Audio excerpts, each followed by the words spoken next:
Every generation for 2,000 years has believed they were living in the last days. Every single one. The early church believed Jesus would return in their lifetime. Medieval Christians thought the Black Plague was the end. The Reformers were certain the Pope was the Antichrist, and the clock was running out. In the 1800s, entire movements set specific dates for the Second Coming, and when those dates passed, they set new ones. In 1970, a book called The Late Great Planet Earth predicted the end would come around 1988, based on the generation that saw Israel's rebirth. It sold over 28 million copies. 1988 came and went. The date got pushed to 2000, then 2012, then blood moons, then eclipses, then whatever's trending this month. And every single time, the people making these predictions claim they're based on what Jesus said. But here's the thing most people have never done. Actually read what Jesus said. Not a pastor's interpretation of it. Not a prophecy chart. Not a YouTube thumbnail with red arrows and fire emojis. The actual words of Jesus about the end of the age, in context, examined honestly. Because when you do that, when you sit down with Matthew 24 and 25, Mark 13, and Luke 21, and read what Jesus actually told his disciples on the Mount of Olives 2 days before he was crucified, what you find is not what most churches teach. It's more complex. It's more uncomfortable. And it directly contradicts a massive amount of what passes for end times teaching in modern Christianity. This is the Olivet Discourse, Jesus' longest and most detailed teaching about the future. And most Christians have never read it carefully. Tonight, we're going to.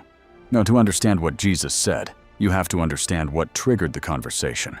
Because Jesus didn't wake up one morning and decide to give a lecture about the apocalypse. He was responding to a specific question from his disciples, and the question they asked is the key to understanding everything that follows. It's the final week of Jesus' life. He's in Jerusalem. He's just finished a blistering confrontation with the Pharisees. Matthew 23 is one of the most intense chapters in the Gospels, where Jesus pronounces 7 woes against the religious leaders, calling them whitewashed tombs, blind guides, sons of those who murdered the prophets. Then, as he's walking out of the temple, one of his disciples points at the massive structure, the stones, the gold, the sheer grandeur of Herod's temple. It's one of the architectural wonders of the ancient world. The temple complex covered roughly 35 acres. The historian Josephus wrote that on sunny days, the gold covering the temple blazed so brightly you couldn't look at it directly. Some of the foundation stones weighed over 500 tons. This building represented everything: God's presence, national identity, religious authority, cultural pride. And Jesus says, "You see all these things. Truly I tell you, not one stone here will be left on another. Everyone will be thrown down." Imagine hearing that. This wasn't a metaphor. This was a man standing in front of the most important building in Jewish civilization, the dwelling place of God on earth, and calmly predicting its complete destruction. The disciples are stunned. They come to him privately on the Mount of Olives, across the valley from the temple, and ask a question. But here's what most people miss. They actually ask 2 questions, not one. Matthew 24:3 records it. "Tell us, when will these things be? And what will be the sign of your coming and of the end of the age?" Question 1. When will the temple be destroyed? Question 2. What are the signs of your return and the end of the world? The disciples assumed these were the same event. In their minds, the destruction of the temple and the end of the world had to happen together. The temple was where God lived. If it fell, the world was over. But they were wrong. The temple was destroyed in 70 AD, within that generation. Exactly as Jesus said, and the world didn't end. These were two different events, separated by what has now been more than 2,000 years. And the failure to recognize that Jesus is answering two different questions in the same speech is the single biggest source of confusion in end times interpretation. Let's walk through what Jesus actually says, and let's pay attention to which question he's answering at each point, because the text gives us clues if we're willing to see them. Jesus starts with a warning, not a sign, not a prophecy, a warning. Watch out that no one deceives you, for many will come in my name, claiming I am the Messiah, and will deceive many. The very first thing Jesus says about the end times is, be careful who you listen to. Before he describes a single event, before he names a single sign, his primary concern is deception. People will claim to speak for God. People will claim to know the timeline. People will use his name to build audiences and sell books and generate fear. And many, not a few, many, will be deceived. That warning alone should make you pause before clicking on any video or reading any book that claims to decode exactly when and how the world will end. Jesus' first instinct was to say, the biggest danger isn't the tribulation, it's the people who claim to have it figured out. Then he describes a series of conditions, wars and rumors of wars, famines, earthquakes, nations rising against nations. But listen to what he says immediately after listing them. All these are the beginning of birth pains. Birth pains, not the birth, not the end, the beginning of a process. And then he adds something that almost everyone overlooks. See to it that you are not alarmed. Such things must happen, but the end is still to come. The end is still to come. Jesus lists wars, famines, and earthquakes, the exact things that every generation points to as proof that the end is imminent, and then explicitly says these are not the end. They're background noise. They're the contractions that characterize the entire period between his first coming and his return. They're what the world looks like while the story is still being written. Every generation has wars. Every generation has earthquakes. Every generation has famines. And every generation has preachers pointing at those things and saying, see, it's happening, the end is here. But Jesus said the opposite. He said, when you see these things, don't be alarmed. They're expected. They're not the sign. Now it gets complicated. Because the next section of the discourse, Matthew 24:15 through 28, is where the interpretive debate rages. And honest people who love the Bible disagree. Jesus mentions the abomination of desolation spoken of through the prophet Daniel, standing in the holy place. He says, when you see this, flee to the mountains. Don't go back for your cloak. Don't go back into your house. Run. For then there will be great distress, unequaled from the beginning of the world until now, and never to be equaled again. Now, what is he talking about? One major interpretation, held by many scholars, including R.C. Sproul and N.T. Wright, is that Jesus is describing events that were fulfilled in 70 A.D., when the Roman general Titus besieged Jerusalem, breached the walls, slaughtered over 1 million people according to Josephus, and burned the temple to the ground. Roman soldiers brought their standards, military banners bearing the image of Caesar, who was worshipped as a god, into the temple courts. That would have been an abomination of desolation, a pagan sacrilege in the holy place, in the most literal sense imaginable. And what makes this interpretation compelling is what Jesus says next. Truly, I tell you, this generation will not pass away until all these things have happened. This generation, not a future generation, not the generation that sees Israel become a nation. This generation, the people standing in front of him. And indeed, within 40 years, every detail of the temple's destruction came true. The stones were pried apart by Roman soldiers searching for the gold that had melted between them during the fire, but not one stone was left on another. Exactly as he said. The other major interpretation, held by dispensationalist scholars, is that Jesus is describing a future tribulation period, a rebuilt temple, and events that haven't happened yet. In this reading, the generation refers to the generation omelet when these future events begin, or the word generation is translated as race, meaning the Jewish race will not pass away until all is fulfilled. Both interpretations are held by serious, faithful, well-educated scholars who love the Bible. The text is genuinely complex, and anyone who tells you there's only one possible reading is selling you certainty the text itself doesn't provide. But here's where things get clear again. Because starting in Matthew 24:36, the tone shifts dramatically. And what Jesus says from this point forward is unambiguous, and it directly contradicts most popular end times teaching.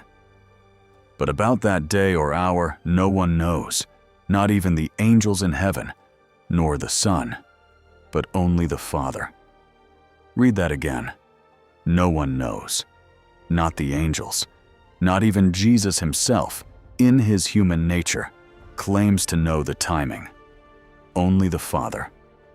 And then Jesus draws a comparison that should end every date-setting conversation permanently. As it was in the days of Noah, so it will be at the coming of the Son of Man. For in the days before the flood, people were eating and drinking, marrying and giving in marriage, up to the day Noah entered the ark, and they knew nothing about what would happen until the flood came and took them all away. That is how it will be at the coming of the Son of Man. The point isn't that the end times will look like Noah's flood. The point is that people won't see it coming. Life will be normal. People will be going about their daily routines. There won't be a countdown clock. There won't be a series of unmistakable signs that let you calculate the date. It will come like a thief in the night. That's the phrase Paul uses later, and it echoes exactly what Jesus teaches here. The return of Christ, according to Jesus himself, will not be predictable. It will not be calculable. It will not follow a timeline that human beings can decode. Every person who has ever stood on a stage or posted a video claiming to know when Christ will return is directly contradicting the words of the Christ they claim to follow. And this is the part most end-time sermons skip entirely, Jesus spends the rest of the discourse not talking about signs and timelines, but about how to live while you wait. The parable of the 10 virgins. 10 women waiting for a bridegroom. 5 are prepared with oil for their lamps. 5 are not. The bridegroom is delayed, longer than expected. When he finally arrives, the 5 without oil are shut out. The lesson isn't about predicting when the bridegroom comes. It's about being ready whenever he does. The parable of the talents. A master entrusts money to 3 servants and goes away. 2 invest it and multiply it. 1 buries it in the ground out of fear. When the master returns, the faithful servants are rewarded, and the fearful one is judged. The lesson isn't about watching for the master's return. It's about what you do with what you've been given while he's gone. The sheep and the goats. Jesus describes the final judgment, and the criteria have nothing to do with predicting prophecy or decoding end times timelines. I was hungry, and you gave me something to eat. I was thirsty, and you gave me something to drink. I was a stranger, and you invited me in. I was naked, and you clothed me. I was sick, and you looked after me. I was in prison, and you came to visit me." The people are confused. "Lord, when did we see you hungry, or thirsty, or a stranger?" And Jesus says, "Whatever you did for the least of these brothers and sisters of mine, you did for me." That's how Jesus ends the Olivet Discourse. Not with a timeline, not with a prophecy chart, not with a list of current events to watch for. He ends with, "Did you feed the hungry? So did you welcome the stranger? Did you visit the prisoner? Did you clothe the naked?" The entire end times teaching of Jesus builds to a question that has nothing to do with when he returns, and everything to do with who you're becoming while you wait. And this is where modern end times culture has gone terribly, dangerously wrong.